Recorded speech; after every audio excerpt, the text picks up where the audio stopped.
We live in a strange world where, in just the span of a few hours, one may see headlines for a grave misunderstanding, a terrible secret, and a strange personal accomplishment. These are the stories that we've gathered for you on tonight's episode of Fact or Fiction. The line that divides the factual from the unreal has long since blurred. The tales we once thought fantastical, now implanted as truth. To decipher verity from the imagined, you must break from the ordinary and consider a universe where the outlandish prevails. Can you expand your mind to see beyond our perceived reality? Can you decide what's fact or fiction? For our first tale, we revisit a craze that spread across parts of the world that left some people terrified and some fed up. Can you guess which kind Ian Mooney came across during his hijinks one day?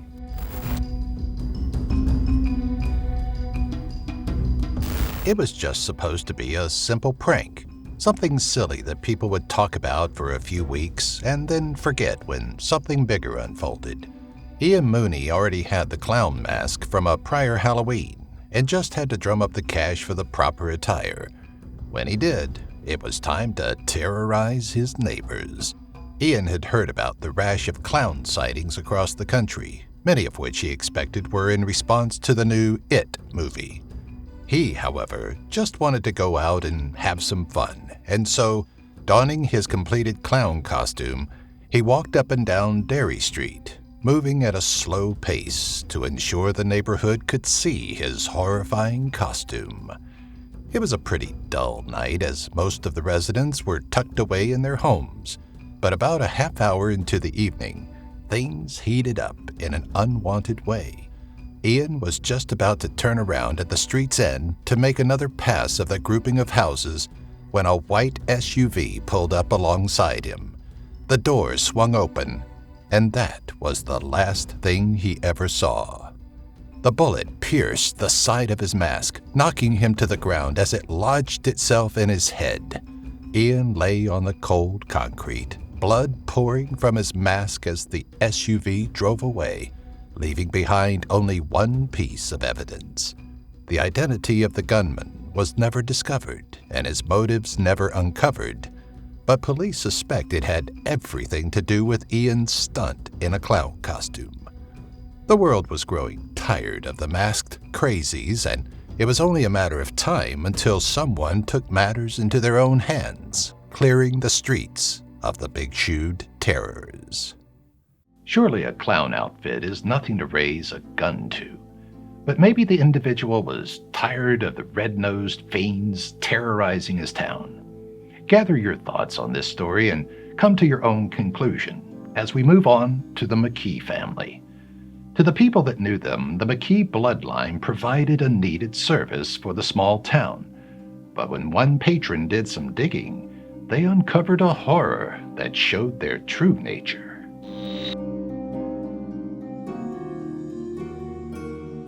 When Gerald McKee started McKee's cremation services for families with four-legged friends, he didn't expect his descendants to bastardize the service and turn it into their own circus.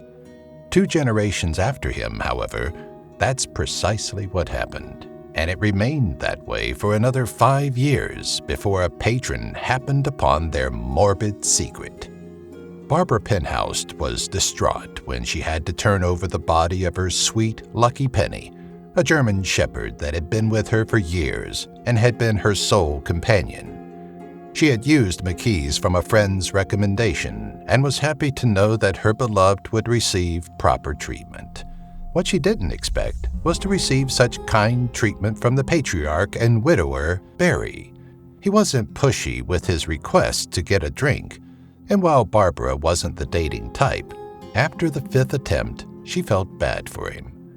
Every family has a secret, and for the McKees, the lesser of the 2 bombshells was that Barry, a man that seemed so put together at his business, was an alcoholic.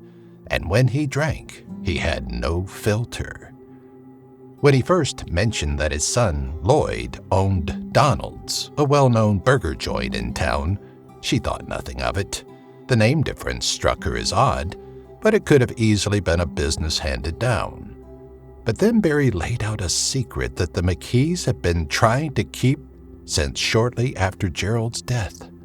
She vividly remembered the snicker he let out when he talked about the shipment that was arriving at Donald's from the crematorium.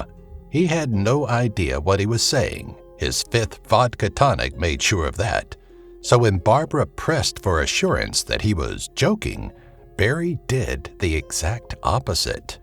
When Barbara learned that Lucky Penny had been the main ingredient in a Donald's hamburger, she didn't know who to call.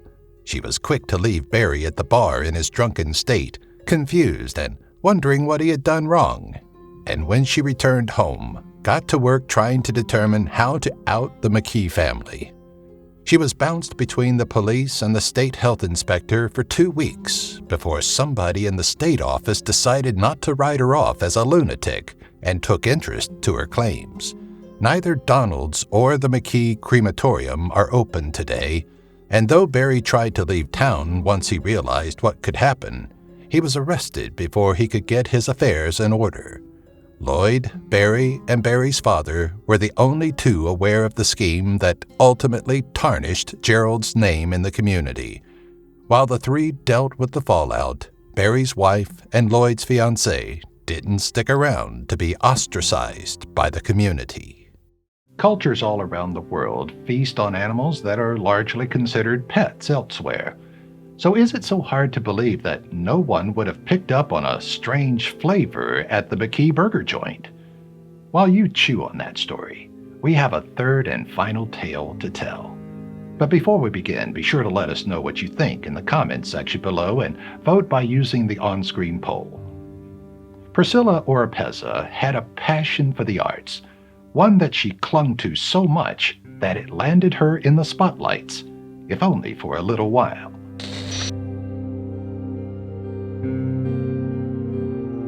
It was an accomplishment that so few would want to try and reach, but Priscilla was happy to find her name in the headlines for something she enjoyed doing.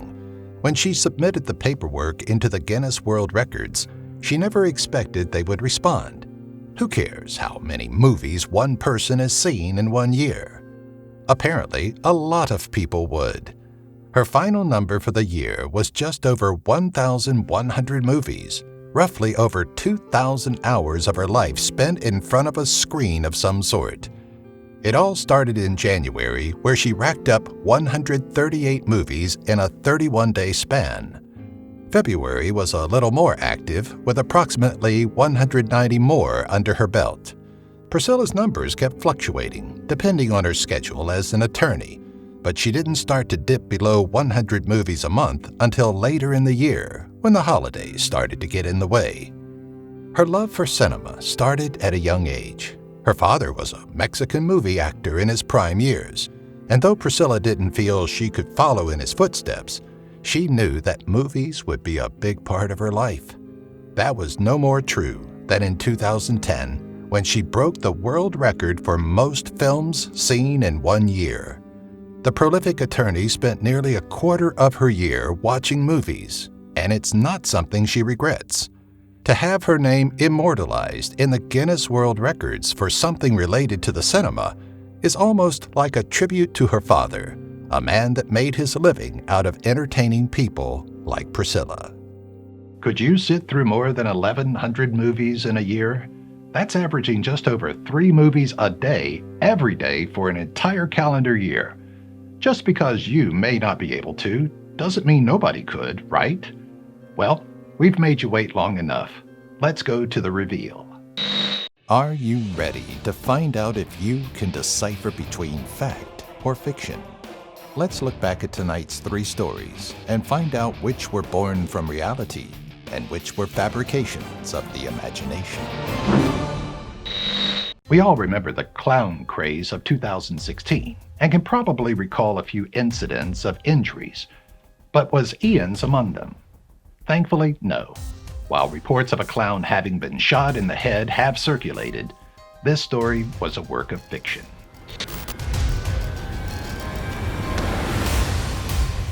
How about the McKee family business? Can you fathom a person, or in this case, people, so vile that they turn beloved pets into meat for people to eat? Dog may not be off the menu in all parts of the world, but for this story, it certainly is. We compiled this grotesque tale on our own.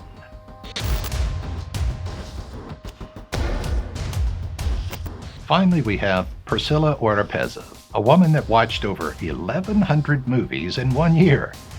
Did it sound like a little too much time spent in front of the silver screen to be real? According to Maggie Correa Avelis and the Guinness World Records, it wasn't.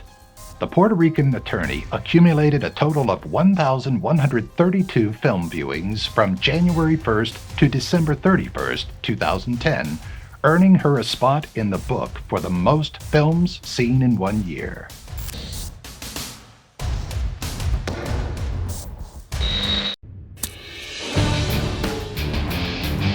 How well did you do in tonight's video? Did you look past the deception of our world and define the off-blurred line that struggles to separate lies from the truth?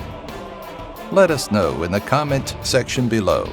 And should you find the urge to test your perceptions again, be sure to subscribe and join us next time when we ask you to decide what's fact or fiction.